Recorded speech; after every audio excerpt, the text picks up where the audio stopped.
much for tonight's performance.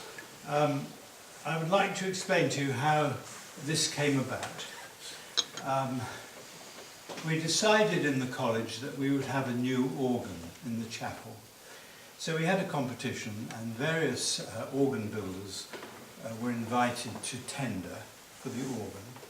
And one of them was the French organ builder, Aubertin. And after we'd invited him to tender, Nigel came along to me and said he would like to show the college what this man could do.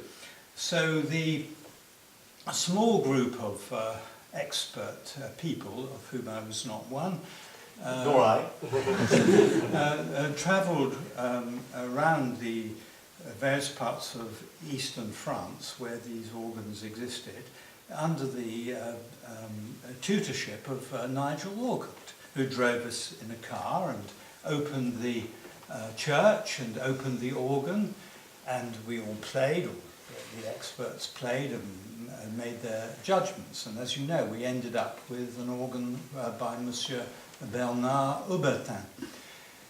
But while this was happening, occasionally Nigel would play on one of these instruments, and he would sometimes play a piece by Buxtehude or a piece by Bach or whatever. Or something out of the attic?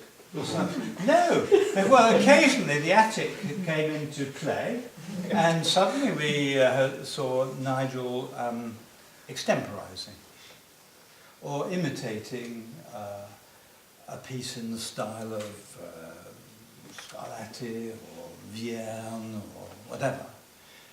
And we were amazed to hear this, because it was done, well, you've heard tonight how it was done, and also what was so strange, that sometimes it was very moving, and sometimes a piece in the style of somebody, sometimes in the piece of a piece in the style of we knew not who.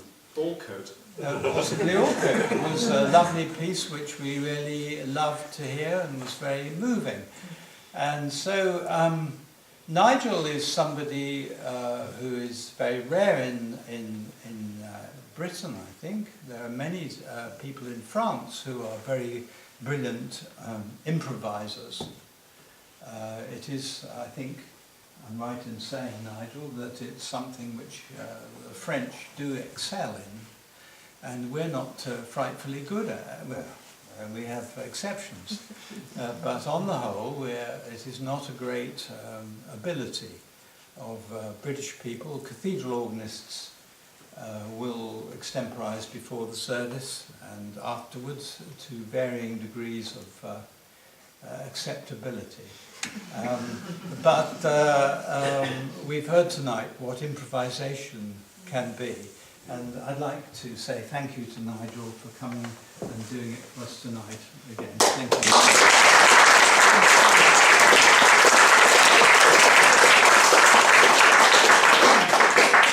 you. It's so kind to have such lovely words said about music. But you did bring up the question that the college did eventually purchase an Aubertin organ.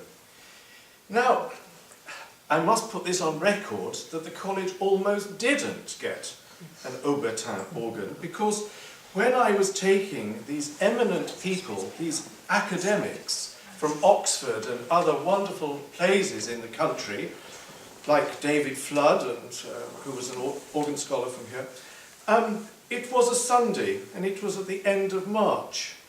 And David Flood and myself were the only people that got to Paris, because the people in Oxford forgot to change their clocks. So it is by chance that I could have a wonderful lunch with David in Paris, while the stragglers came across on the Eurostar. But had we just abandoned you, you would never have played an Aubertin or seen the wonderful mysteries that he can create as far as an organ. And it's a joy to come here to this college knowing that there is such a spectacularly beautiful instrument that is perfectly suited and married to the chapel here. But not only is there one in the chapel, there is a smaller one in the chapel, and there's another one in this house that you will pass. So really, I know Trinity College is quite close to us, but here there is a trinity of Aubertins under this roof. And so it is wonderful. But just as a beautiful thank you, I hope it will be, Bach is so dear to Michael's heart that there was a fragment left in the attic.